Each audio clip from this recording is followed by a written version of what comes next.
it is well known, or a well-known fact that for businesses in Nigeria to thrive, there are factors that can choke or wither the growth of the business.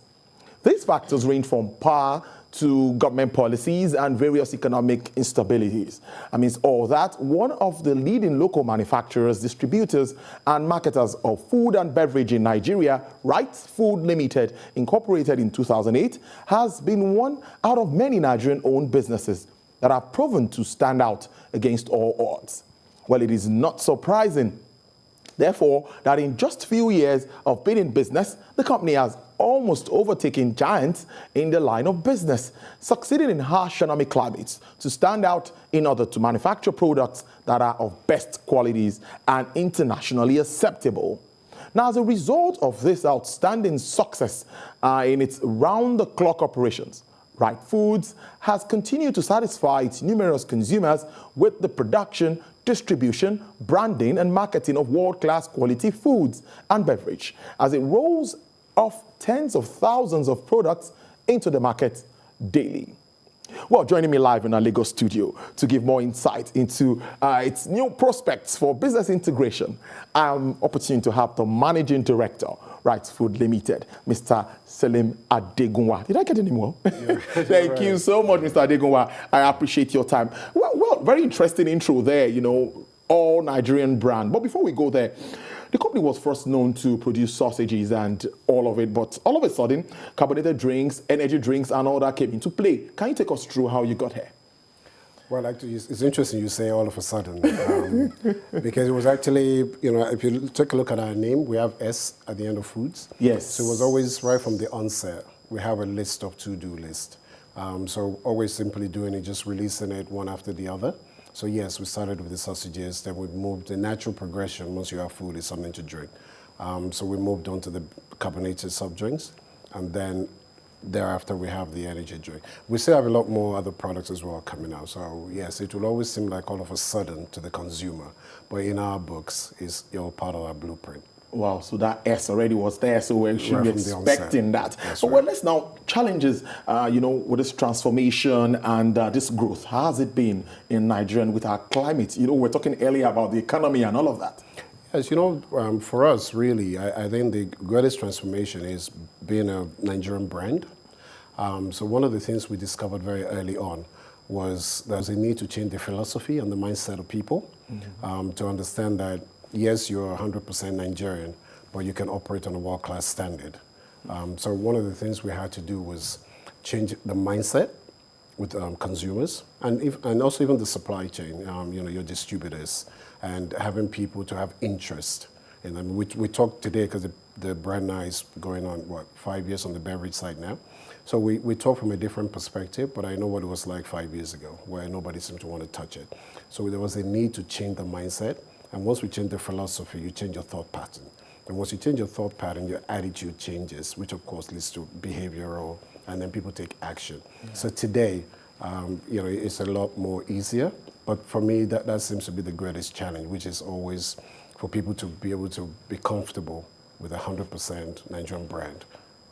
That's doing absolutely world-class products. Indeed, that takes me to even how your staff and other stakeholders are taking this transformation currently ongoing in the company. How receptive are they? We have a terminology we use internally. You know, we say we must not have a slave mentality.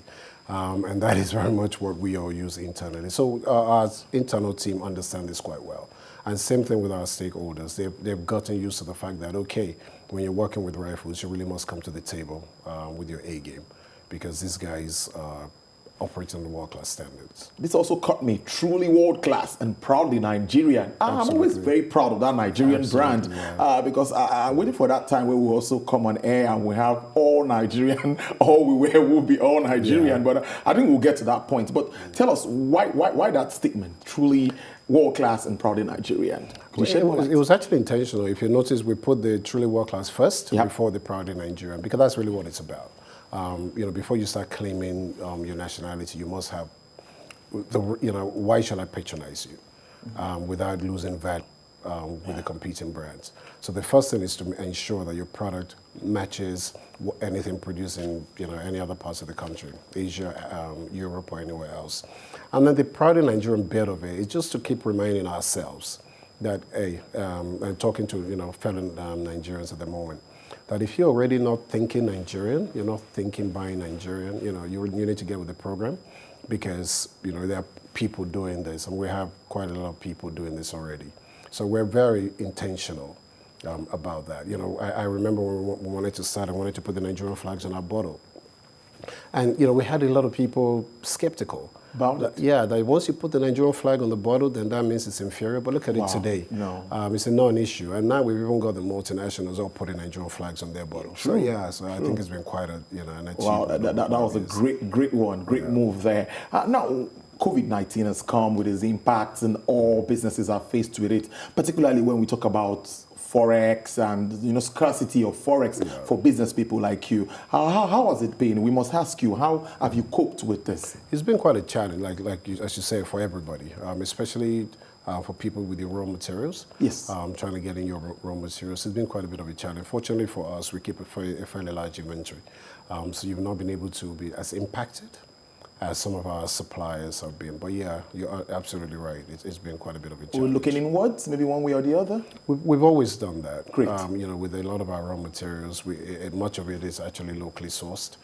So we didn't have that sudden challenge. Good. And it's an ongoing exercise where we keep looking at ensuring everything you use is locally produced. Well, government is keen making your business more, of course, ease of doing business and all of that. We've seen this government particularly focused on encouraging businesses, indigenize and businesses to stay afloat. Now, what would you say, what would you want government to do? What challenges do you face that you think they have a role to play in making it easier for you?